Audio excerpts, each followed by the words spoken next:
じゃ、君どう魅力じゃ。今回もメガドライブのスチームパンクシューティング鋼鉄帝国を紹介していくのじゃよ。例によってスーパープレイでも攻略プレイでもないので、まあゆるりとお付き合いいただければ重々じゃ。ネタバレもありなので、未プレイの人はそのつもりでな。悪のモーターヘッド帝国を倒すため、ついに立ち上がったシルバーヘッド共和国。戦闘機エトピリカとゼッペロンの戦いは、まず鉱山都市ラールに攻めてきた帝国軍を撃退し、見事勝利したのじゃ。ここまでが前回のステージ1とステージ2じゃな。ステージ3は帝国軍の浮遊場と大型空中戦艦との戦いじゃ。シューティングゲームではもはやお約束の大型戦艦との戦闘じゃな。ステージ2と同様にステージの冒頭ではどちらの機体で行くか選べるのじゃ。映画的な演出、見立てが本作の魅力だと前回も言ったのじゃが、このステージでは雲の表現に注目してほしいのじゃ。個人的にはこのちょっと平面的に見えてしまう雲は書き割りを意識しているのではないかと思うのじゃ。ただの多重スクロールでしょと言われてしまえばそれまでなんじゃが、映画的な作りにこだわっているゲームなので、あえてそれを書き割り風に見せているように思えるんじゃよ。後に発売されたリメイク版でもあえて同じような表現を使っているので、そういう意図だと思いたいのじゃ。ステージ1にも登場した中型戦艦じゃ。ちょっと敵もパワーアップしたようで、誘導ミサイルも撃ってくるようになったんじゃよ。敵も軍隊なので、浮遊要塞の周囲に護衛艦隊がいるのは当然と思えば、使い回しとも言えないのじゃ。戦い方は同じなので、こいつは難なくできる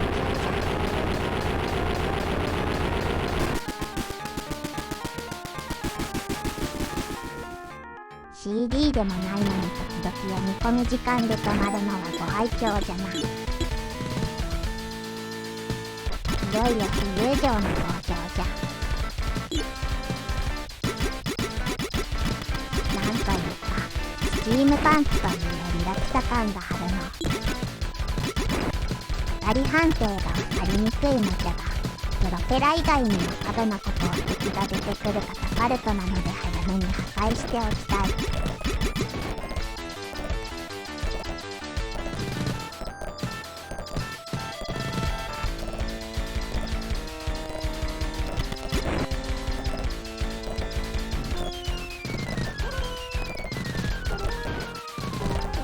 ここもカタパルトじゃな。しかもここは破壊すると体力回復アイテムが出るのじゃ。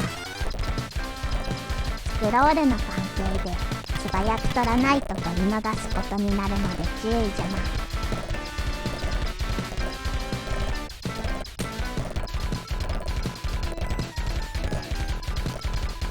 いかにも浮遊場という感じじゃな。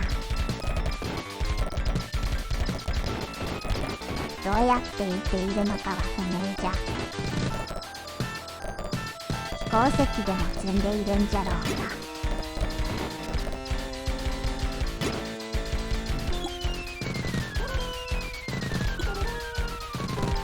まさかこのプロペラだけで浮いているわけでもないだろうし、全体像がわからないままなんじゃよね。なんか消化不良気味じゃが、浮遊場との戦いはこれで終わりじゃ。ここからはステージボスでもある大型空中戦艦メリゴラント級の登場じゃ。武装面でも浮遊場より強力で、こちらがまさに本命じゃな。この辺りまで来ると敵の武装もかなりパワーアップされてきているはずじゃ。特にピリカは第一攻撃が強いので、これをきちんと当てて砲台とかを撃破するのじゃ。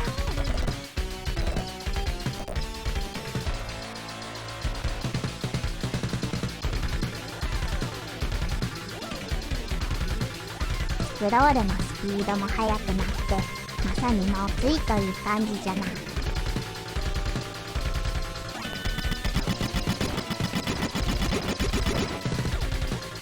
後部の関西機用のカタパルトは、関西機が出てくる前にできるだけ破壊しておきたいのじゃ。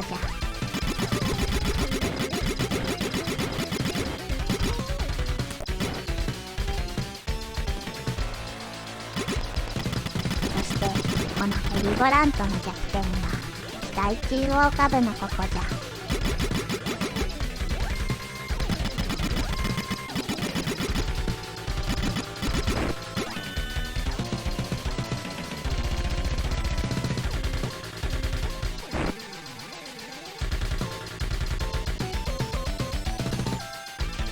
時々出現する砲台みたいなのに攻撃を当てていくのじゃよ。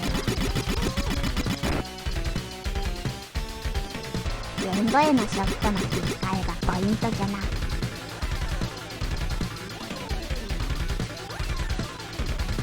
オプションがあるとより安心じゃが、ここまでパワーアップをしっかりしてきていれば、意外と当たらなそうな位置でも当たり判定があるのじゃ。焦らずに無理のないように当てていくのじゃよ。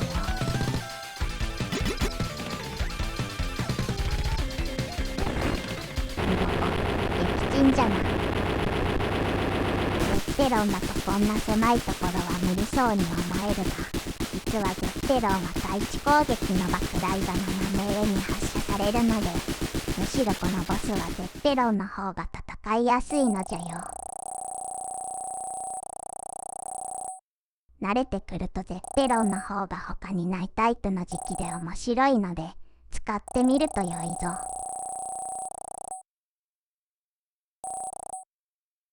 さて、次はステージ4じゃ。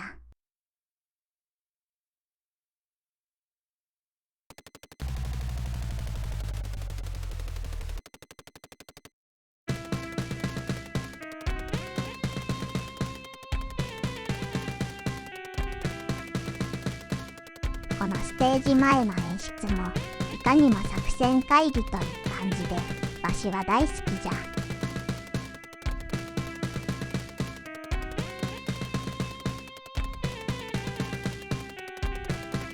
本体が対峙している間に一気に海を越えて直接モーターヘッド帝国の首都を強襲するという作戦じゃな。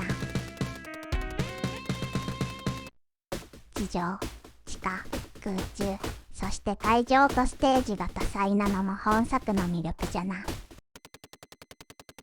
Good luck.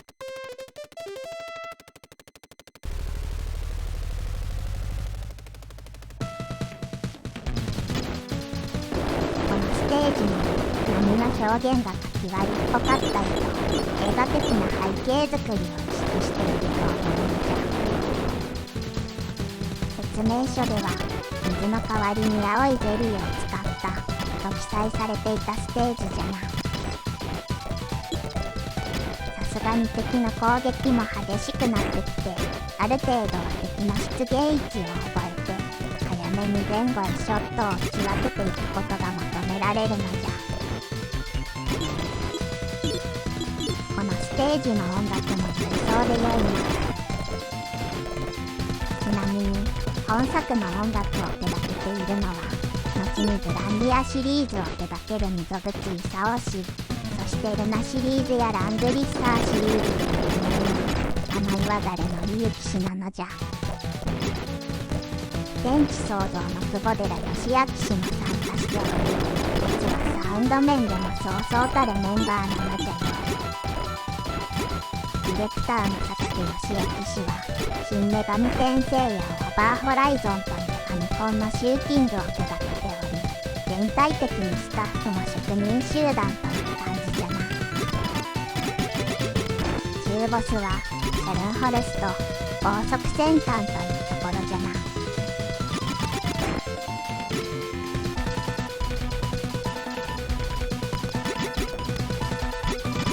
となくガンダムに出てきたカウ攻撃空母に似ているデザインじゃ。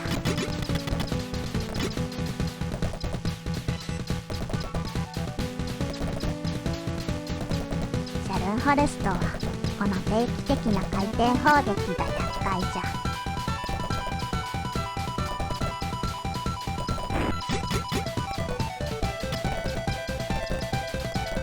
当たり判定は機体の上部の方にしかないので、ショットをしっかり切り替えながら地道に攻撃していくのじゃよ。ここでもピリカの対地攻撃はなかなか有効じゃ。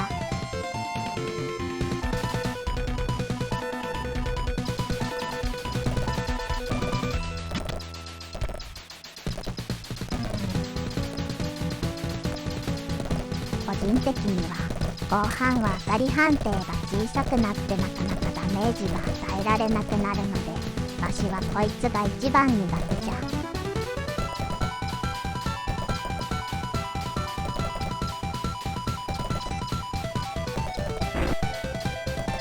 この前方の砲台を破壊した後は中央部しか当たり判定がなくなるんじゃよ。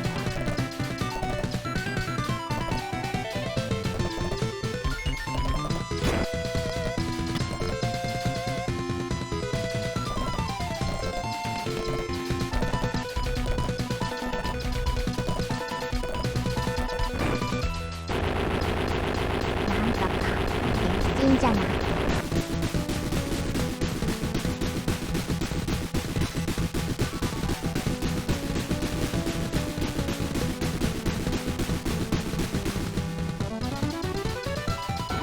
あとはボスを残すのみじゃな。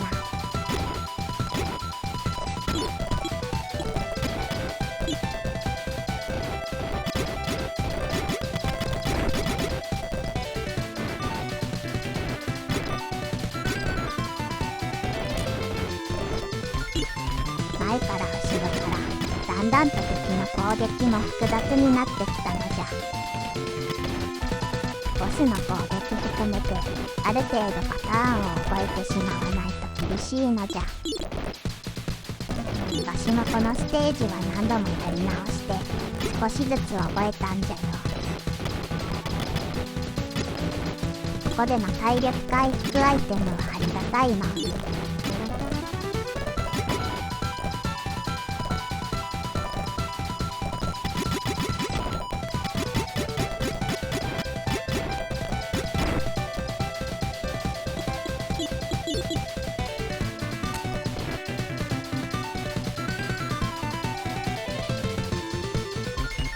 ようやくボス戦じゃ。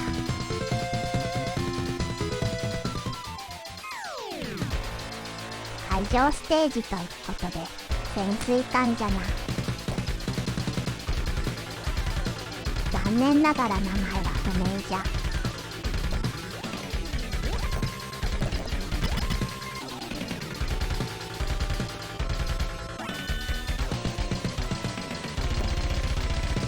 まずはこの潜望鏡を破壊するのじゃ。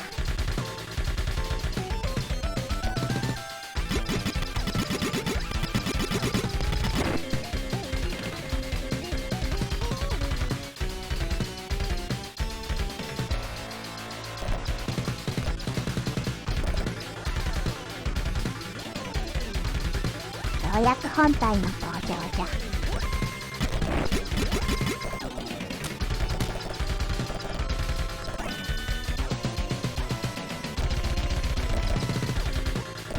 すごい勢いでミサイルを追ってくるの。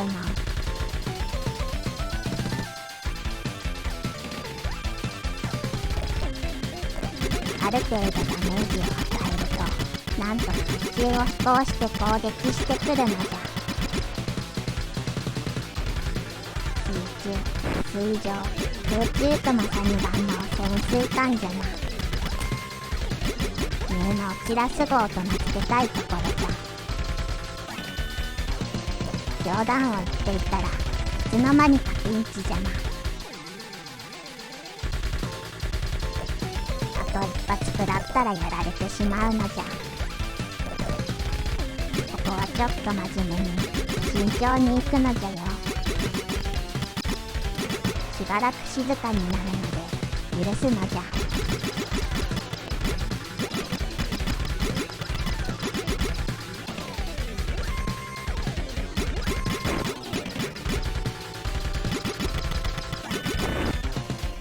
なんとか倒せたのじゃ。我ながらギリギリにも程があるな。まあやられてもパワーアップは残るし、オプションがなくなるくらいなんじゃが。ステージ4をクリアしたところで、今回はここまでじゃ。次回はステージ5とステージ6を紹介するのじゃ。では、次回もよろしくな。